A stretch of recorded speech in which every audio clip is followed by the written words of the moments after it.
Okay.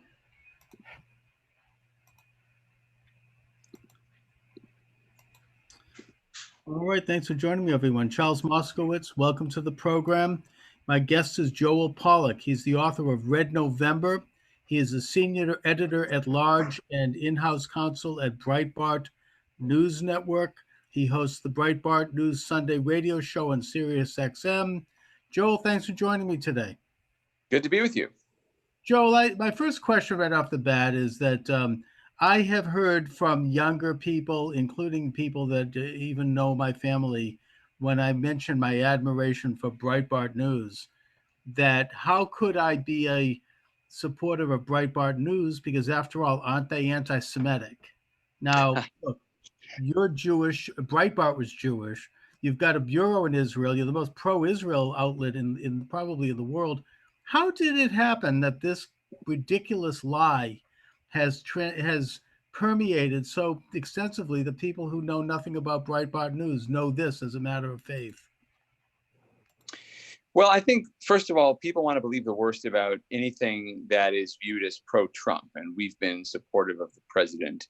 We've been critical too at times, but generally we are regarded as a pro-Trump outlet because we're a conservative outlet and he's governed as a conservative. So I think anything associated with Trump is liable to be hit with all kinds of crazy accusations. But this particular accusation has a history, and it begins in early March 2016 with a story by Lloyd George in the Daily Beast, which falsely accused Breitbart of using Twitter trolls to attack critics of Trump in anti-Semitic terms. And the story was 100% false. We demanded a retraction. We never got it. This fellow has gone on to write other false or misleading stories, but that was the origin of it. And people seized on it. That was at a time when Trump was looking like the likely nominee. He had just swept Super Tuesday. He had a lot of momentum, and his opponents within the Republican Party were trying to stop him from winning the nomination, and they started throwing whatever they could at him.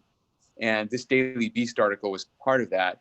Later on, when Steve Bannon, our chairman at the time, made a remark that I think it was a mistake to make, I don't think he meant it, or I don't think he understood the question, but he made a remark that we'd become the platform for the alt-right. We were never a platform for the alt-right. I think perhaps he meant we were providing some kind of coverage that was different from the mainstream. But that then connected back to the March story, and people began falsely accusing Breitbart and Steve Bannon also falsely accused of being anti-Semitic. There's nothing anti-Semitic about the site at all. It's founded by Jews, run very largely by Jews. And as you mentioned, we have a bureau in Israel. So this is just part of the smear campaign that unfortunately is your lot when you become a conservative. You have to deal with this all the time, and it has nothing to do with Trump. This is how people have attacked. I mean, it does have something to do with Trump in that, if you're associated with Trump, you get attacked even more. But this exists even without Trump. I mean, conservatives have been attacked like this for generations, and it's all ridiculous nonsense. In fact, if there's anybody who's standing up for the rights of Jews today, it's conservatives and Republicans. You've got Black Lives Matter vandalizing synagogues, and Democrats taking staunchly anti-Israel positions, unable to condemn anti-Semites in their own ranks. So it's just ridiculous. I'd ask people, particularly Jewish people, if they persist with this kind of thing and say, well, how can you vote for Trump or read Breitbart or whatever? I'd say, how can you support Black Lives Matter? They're an anti-Semitic organization. We've never seen a pogrom in America like we saw in Los Angeles during the riot on May 30th, May 31st, by Black Lives Matter, where they tore through a Jewish neighborhood and vandalized synagogues, attacked kosher stores. I mean, there's just never been anything like it in American history, but the media are quiet about it because they hate Trump and they don't want to make Black Lives Matter look bad. But you need to challenge people in your life who say things like that. You do, but the media is so pervasive, especially with Black Lives Matter. It's almost becoming an article of faith that you have to say Black Lives Matter. I mean, as if you're supporting this organization that, as you say, they've been involved with looting and burning black neighborhoods, destroying black businesses, killing black people all over the United States. And they say nothing about the deaths of many dozens of black people in Chicago and in St. Louis, and the increase of crime and violence in black neighborhoods across the country. So I mean, I think we can counter that with who does care about Black lives. Black lives do matter. And Right. yet they control the high ground of the culture. They control the high ground of the media, and they are tightening the screws. I mean, especially in this time of pandemic and the riots, it's hard to predict what might happen. I mean, I've seen in the past, and I'm sure that you at Breitbart know about this, the censorship of conservative opinion. I mean, I've been told by people who know that my site has been shadow banned. People who are, making legitimately engaging in conservative thought, like Dennis Prager, for example, have seen numbers be deliberately and very suspiciously dropped. And it's going to get worse, I think, as the election moves closer, especially if Trump is winning. How can we counter Yeah. that, Joel? Well, there's two ways to counter it. One is to expose it and talk about it. And that's what we need to do. We need to shame people who do this. And you're absolutely right. The tech companies that have suppressed Dennis Prager's videos, that have changed search algorithms to hurt conservative new media, this is absolutely an assault on conservative opinion. Facebook's under incredible pressure from the left to do even more censorship, Twitter kicking the president off. So this has to be named and shamed. And weirdly, our friends on the left don't seem to understand that they're behaving like the bad guys they used to fight. I mean, the left used to be in favor of civil liberties and freedom of speech, not anymore. So we need to shame them about that. And the other thing is there has to be some sort of legislative or regulatory effort to rein in these companies. They've become monopolies. They control not just search traffic, but they control advertising as well. And when you control so much of those two markets, you can basically control the entire media through a few companies. The CEO of Google can decide to swing an election effectively by changing the search results or by directing people to certain websites or voter registration or whatever. And that's way too much power for any company to have. That's not just corporate power.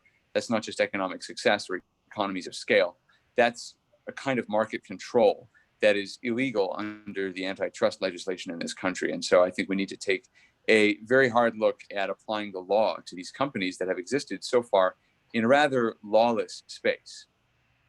Well, there doesn't seem to be any will to do that, especially in Congress, because the congressmen themselves, including Republicans, are concerned about being censored. They're concerned about being attacked, and plus they're pouring money into those offices. And I just I don't think it's going to get better. I mean, I think that we're going to see like a real diminution of opinion, a real shrinkage of genuine debate. The left doesn't care. They don't have shame. I mean, they're not going to be shamed because I don't think they ever cared. Now they control the high grounds for sure. Now they're all for censorship, and I think that they're fairly open about it. I mean, here in Boston, I mean, where I am, I watch this NPR show where all of the journalists get on every week and talk about media, and they were all, without question, bragging about how wonderful it is that Facebook is being boycotted and that they need to tighten up on their censorship of President Trump.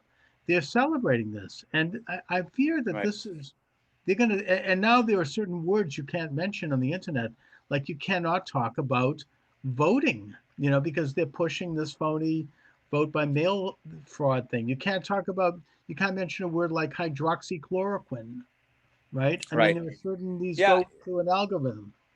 You know, vote by mail would be okay if it were combined with a kind of voter ID check.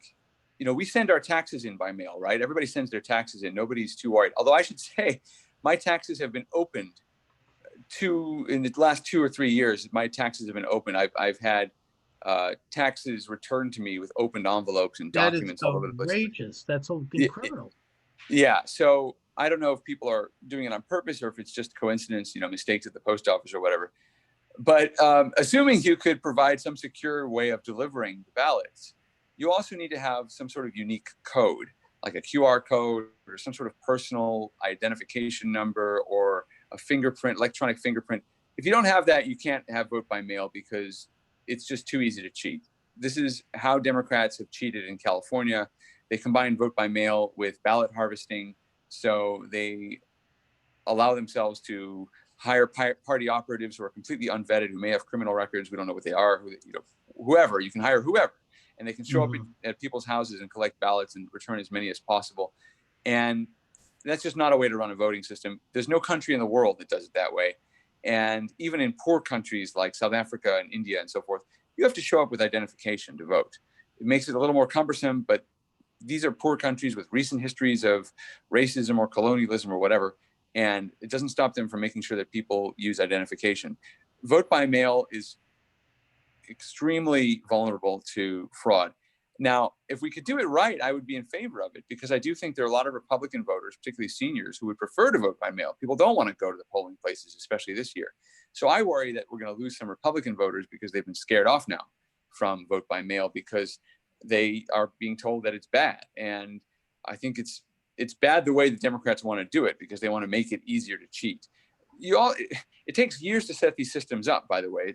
It's not like you can just snap your fingers and collect a bunch of ballots. I mean, these things take a long time to work on, to test, to see if they work in special elections, to troubleshoot, to refine the systems.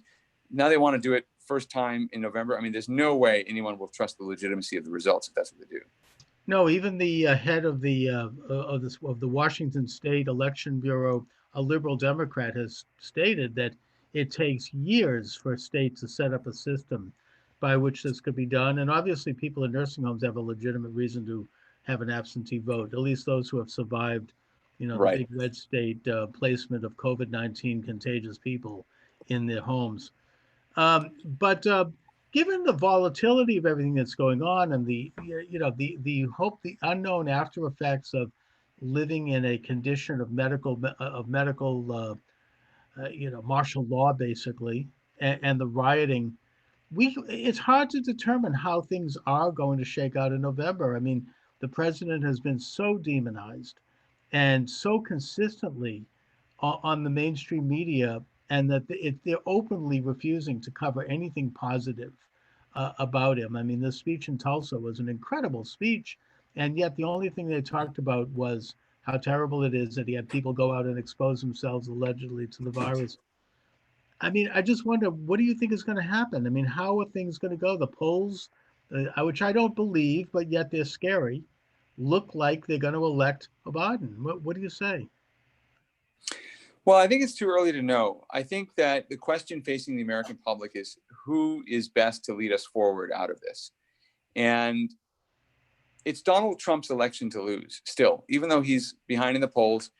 This is something he can do. He has to project a sense that he knows where to take the country. Now, I think the Rushmore speech was a step in the right direction, even though he also attacked the enemies. He called them evil, the people who are tearing down the statues, and he implicitly attacked Joe Biden. So it was an aggressive speech, but I think it needed to be, because America is under attack from within, from the far left.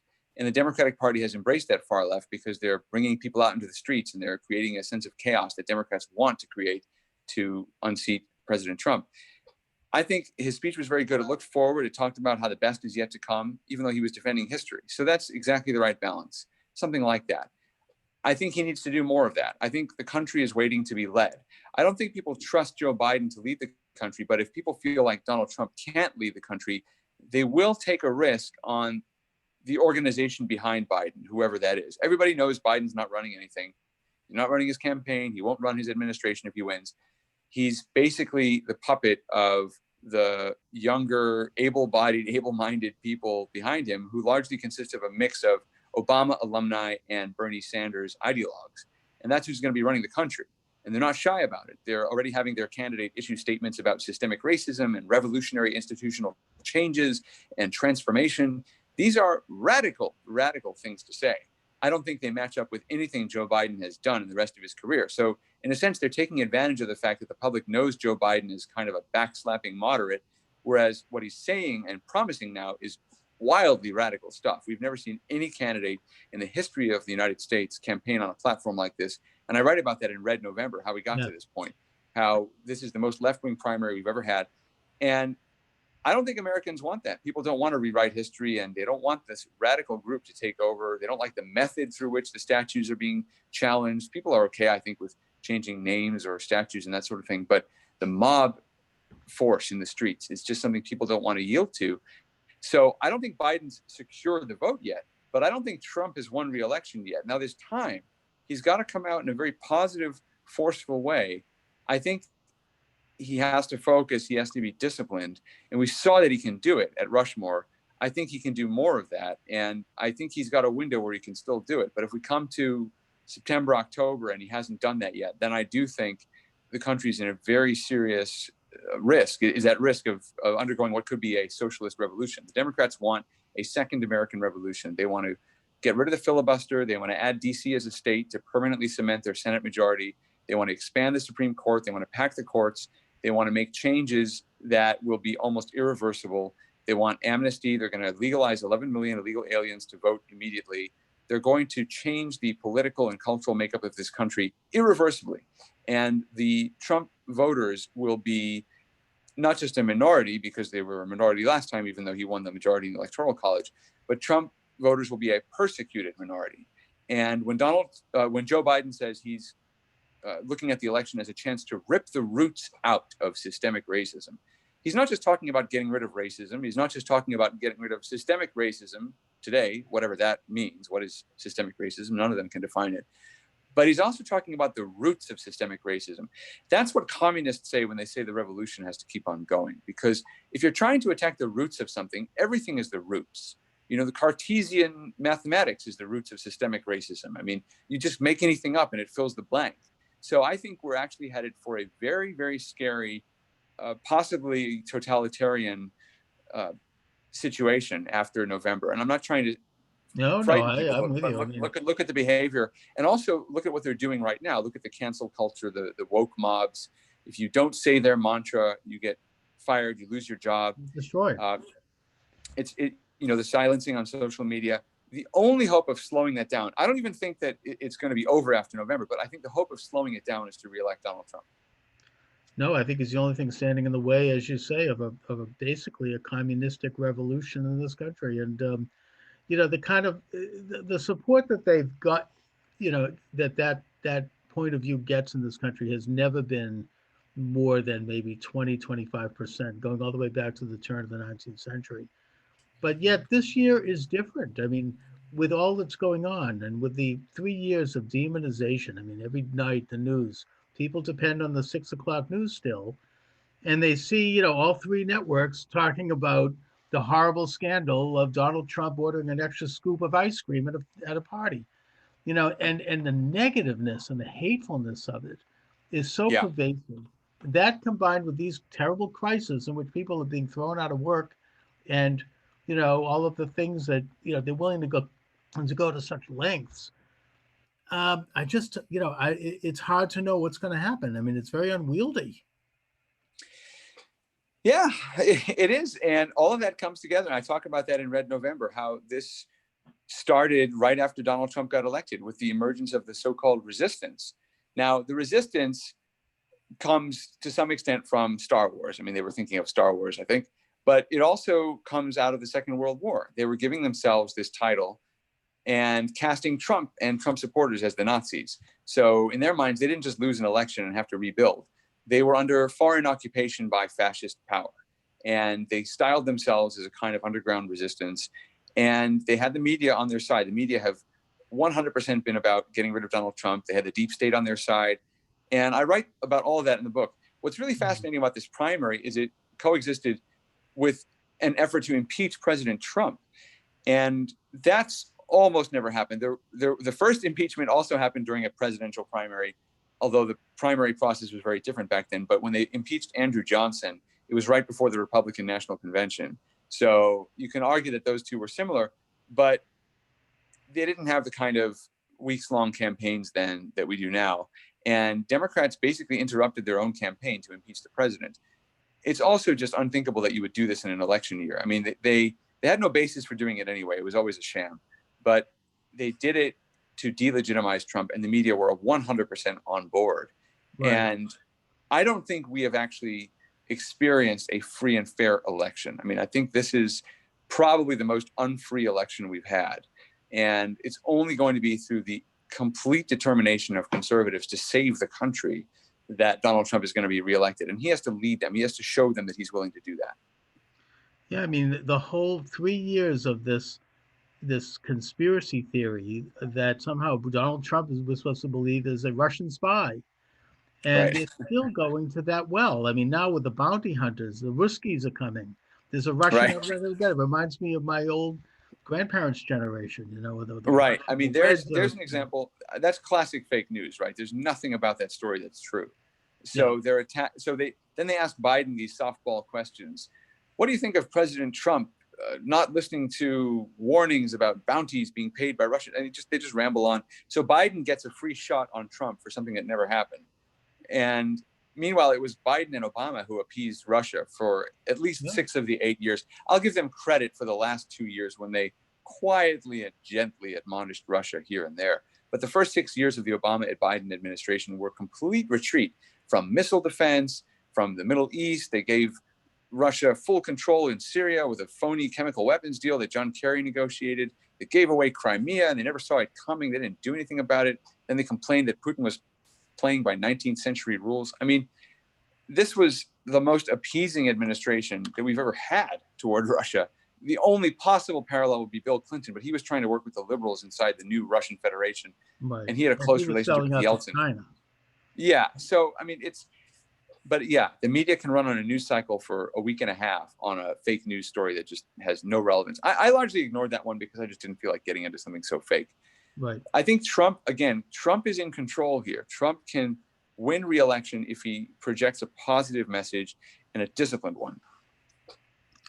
And meanwhile, you have Biden showing up at a press conference where only about 20 people showed up, and he's reading off of a teleprompter, which President Trump accurately noted in a tweet tells you that he had been fed the questions in advance. It's sort of like when Donna Brazil gave Hillary Clinton the questions in advance of a debate. And he Well, can't, even I with don't know that, about he that, can't but string a sentence let me just put together. it this way. I don't know about that, but I don't know if it made a difference because the journalists who went to that press conference were certainly not in a mind to ask any real questions. He came with a teleprompter, he read his little speech, and then he had a list in order of people to call on. Trump never had that.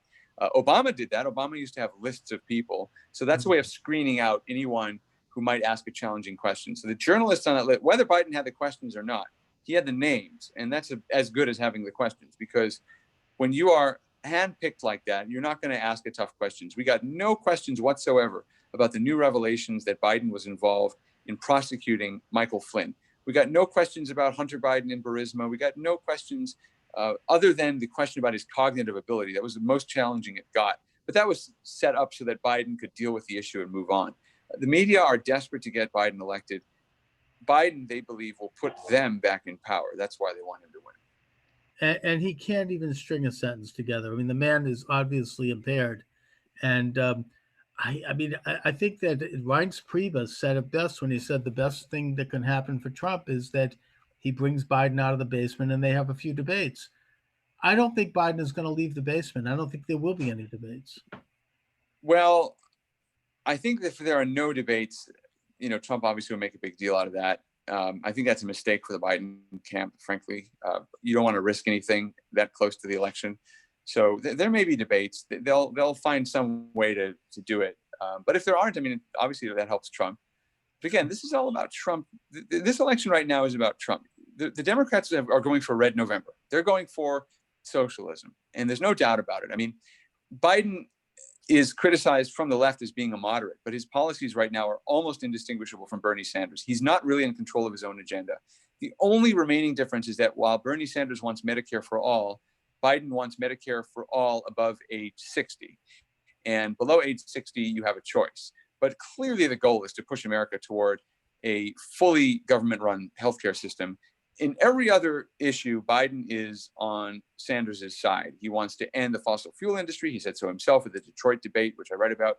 He wants to use federal funding for abortions. He wants to stop the Keystone Pipeline. I mean, everything. All He of wants it, to every appease the position, everything. open Yeah. borders, the whole bit.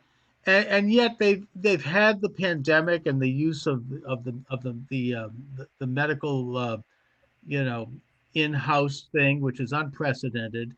Now they've had the riots, which they've somehow tried to pin to Trump, even though it all happened in liberal cities and liberal states, and it had nothing to do with Trump.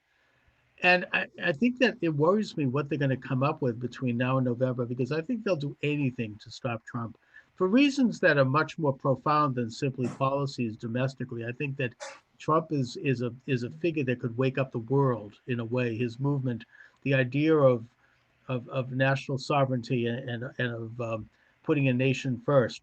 That's a counter-revolutionary idea. That's every nation ought to hear that, and I think it runs against this internationalist, globalist, world order establishment that's been in place since World War II. And I think as such, they want to stop Trump by any means possible. So, what do you think they might do? I mean, what card might they play at the end? God forbid it might be something dangerous to Trump. But I mean, what do you think they're going to do now, Joel? Well, they're doing it. I mean, look, they want to create as much chaos as possible. They want to create the sense the country is ungovernable and that if you elect Trump for another 4 years, you're going to get more of this. And this is exactly how socialists function. They basically try to create as much disorder as possible, and then they provide the answer for the disorder. It's like in the old story of the vacuum cleaner salesman who would go door to door, and he'd show you how good his vacuum was by throwing dirt on your rug and then vacuuming it up. He creates the problem and he's got the solution. So that's how Democrats are using these protests. Mm-hmm. You said something earlier about international relations. I consider myself a bit of an internationalist, kind of a globalist, in the sense that I think that the world really matters. I also think that the world's under threat, and it's under threat from China. It's under threat from Chinese nationalism and expansionism, and the liberal international order, which I think has benefited humanity, not just the elites, although, yes, I think the elites have taken advantage, and I think that's an important criticism. But we can't even have the prosperous world of the post-war era with an aggressive China that's dumping cheap goods on countries all over the world, that's recolonizing Africa, that's belligerent towards its neighbors in the Western Pacific. China really is the problem. And if Donald Trump is defeated for re-election after he's the first president to take on China, and you replace him with Joe Biden, who's been a China appeaser for decades. I mean, his son's business ties with China, Biden's defenses of China on the campaign trail. We are looking at an appeasement approach to China if Biden wins, which is the worst possible thing right now. We will pull China back from the brink. They're having economic problems, social problems, political problems. Now's the time to keep up the pressure, because we want to make sure that China is a responsible player on the world stage, not an aggressive imperialist player, which disrupts the existing free exchange of goods, people, and ideas. We want that liberal international order. I know that it's not fashionable to say so, and I said during the 2016 election, I'm a globalist for Trump. I believe in a strong international order. The problem is the international order's always been corrupted by Russia. It's almost a given. But China now is a serious player, not just in the UN Security Council, but is really having a malevolent influence in many, many different ways. And Biden and the Democrats were a big part of creating that malevolent influence. Oh yeah, I mean, and I think we can have an international order while putting our nation first in that order and letting other nations do the same. Yeah, I agree. The international concert of nations, if you will. Joel Pollack, listen, I want to thank you for joining me. Your book is Red November. Will the country vote red for Trump or red for socialism? Where can people get your excellent book? You can get it at Center Street Publishing or Amazon, Barnes & Noble, Books A Million, anywhere books are sold. Comes out on Tuesday, July 14th. Excellent. Thanks a lot, Joel. Hope to have you back Thanks. soon. Yeah, hope to be back. Thank you. Have a good one. You too. Thanks.